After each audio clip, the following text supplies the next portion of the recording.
কৃষ্ণনগরের এই বিখ্যাত সরভাজা মিষ্টি, যেমন রসালো তেমনি খেতে। নমস্কার বন্ধুরা, আমি মিঠু দাস বৈরাগ্য বাড়ি রান্না করে নতুন একটা ভিডিও দেখার জন্য সকলকে আমন্ত্রণ জানাই। আজকে আমি বানাবো সরভাজা মিষ্টি। সরভাজা মিষ্টি আপনারা হয়তো অনেকেই খেয়েছেন বা খান নাই, যাই হোক না কেন সরভাজা মিষ্টি খেতে খুবই সুস্বাদু হয়। একবার খেলে আর ভুলতে পারবেন না, মুখে দিলেই মিলিয়ে যাবে।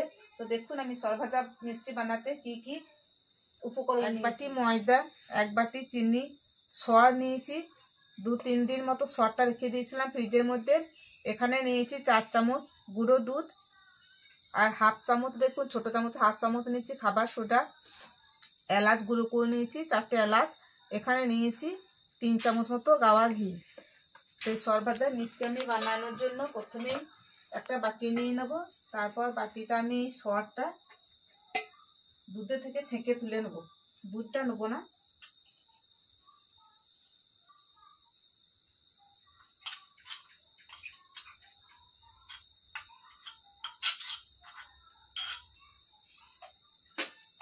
আর এখানে গুঁড়ো দুধটাও দিয়ে দেবো একসঙ্গে।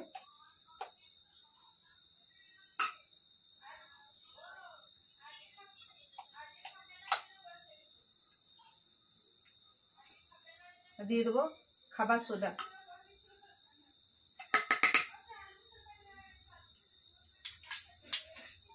এলাচ গুঁড়োটাও দিয়ে দেবো। তারপর সরটা দিয়ে আমি ভালো করে মোলায়েম করে একটু মেখে নেব।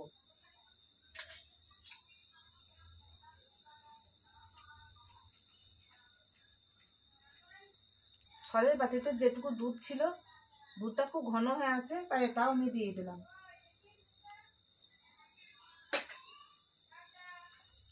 সরটা ভালো করে হাতে করে মোলায়েম করে মেখে নিয়েছি। এবার আমি ময়দাটা দিয়ে দেবো।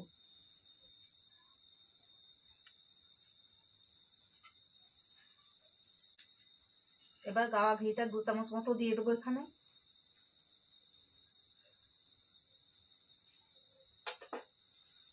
এক চামচ মতো রেখে দিলাম বাটিতে।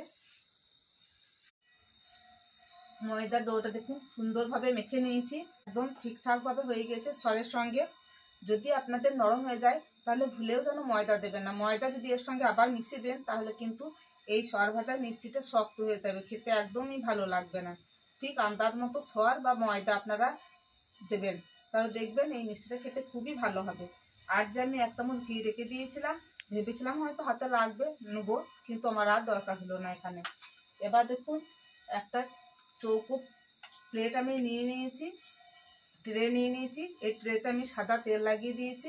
ঘি দিলাম না, কারণ ঘি দিলে জমে যাবে, হয়তো সরভাজাগুলো যে আমি সেট দেবো তখন আর উঠতে চাইবে না, তাই আমি সাদা তেল দিয়ে দিয়েছি।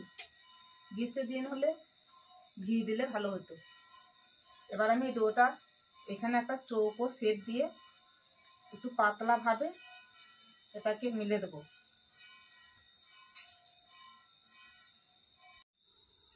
দেখুন মোটামুটি একটা চৌকো সেট দিয়ে নিয়েছি হাতে করে।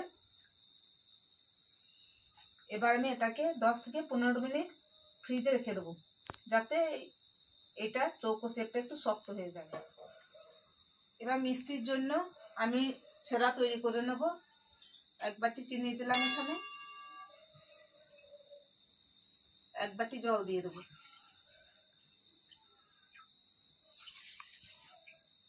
চারটা এলাচ নিয়েছি, ফাটিয়ে দিয়ে দেবো। চিনির রসটা অনেকটাই হয়ে এসেছে, একটা চটচটে ভাব হয়ে গিয়েছে দেখুন। খুব পাতলা না, খুব ঘনও করবো না রসটা, তাহলে মিষ্টিতে রসটা নিতে চাইবে না, মিষ্টিটা শক্ত হয়ে যাবে। এবার আমি নামিয়ে নেবো।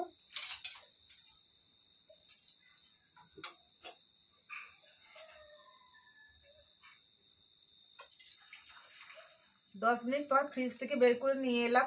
এবার চৌকো আকারে শেপ দিয়ে কেটে নেবো মিষ্টিগুলো।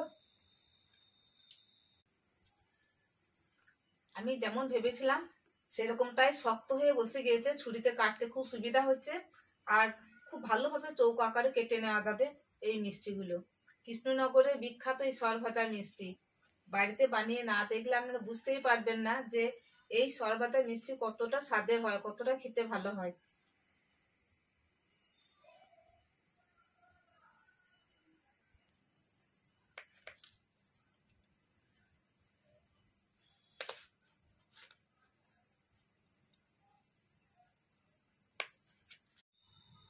এবার কেটে রাখা পিসগুলো আমি খুন্তি দিয়ে সব তুলে নেব।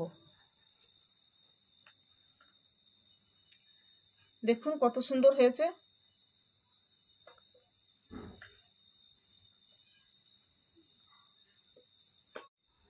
গ্যাস জেলে কড়াইয়ে তেল বসিয়ে দিয়েছি। এবার একটু গাওয়া ঘি দিয়ে দেবো। গাওয়া ঘি দিলে মিষ্টির টেস্টটা খুব ভালো হবে। সবগুলোই পিস করে তুলে নিয়েছি দেখুন। এবার আমি হালকা তেলে ভাজবো। প্রথমে একটা ছোট আছে, এই ছোটটা দিয়ে দেখবো তেলটা কতটা গরম হয়েছে। দেখুন তেল গরম হয়ে গিয়েছে। এবার আমি ভাজতে শুরু করব।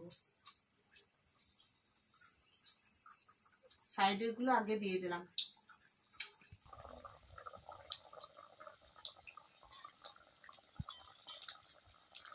এখনো এক পিঠ ভাজা হয়নি, তাই আমি খুন্তি দেবো না, ভেঙে যেতে পারে। একবার সারা শিখিয়ে ধরে কড়াইটা একটু এরকম ভাবে নাড়িয়ে চাড়িয়ে দিলাম।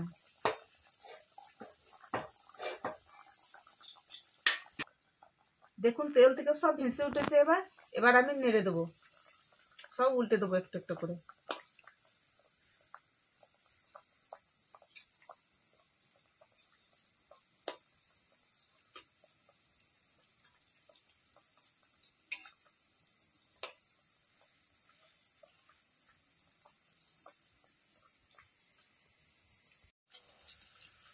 সর ভাজাগুলো ফুলে একদম ডবল হয়েছে দেখুন। এবার আমি রসের মধ্যে দিয়ে দেবো গরম তেল থেকে তুলে।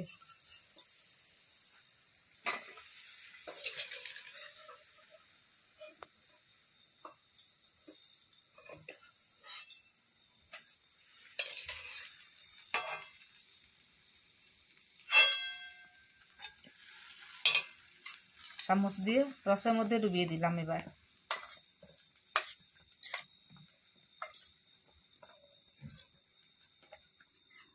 প্রথমকার মিষ্টিগুলো দেখায় দেখুন কতটা রস নিয়ে ফুলেছে। প্রথমে এগুলো ভেজেছিলাম, রস নিয়ে নিয়েছে দেখুন সঙ্গে সঙ্গেই। এইগুলো সবার শেষে ভেজেছি, তাই এইগুলো একটু রস নিতে দেরি আছে, এখনো তুলতুল করছে একদম।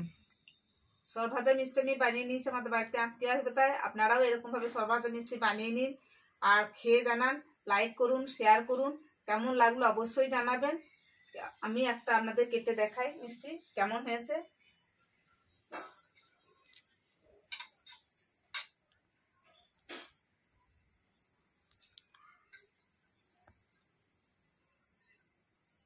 এত নরম তুলতুলে হয়েছে যে বলার নেই, রসে একদম ভরপুর হয়ে গিয়েছে।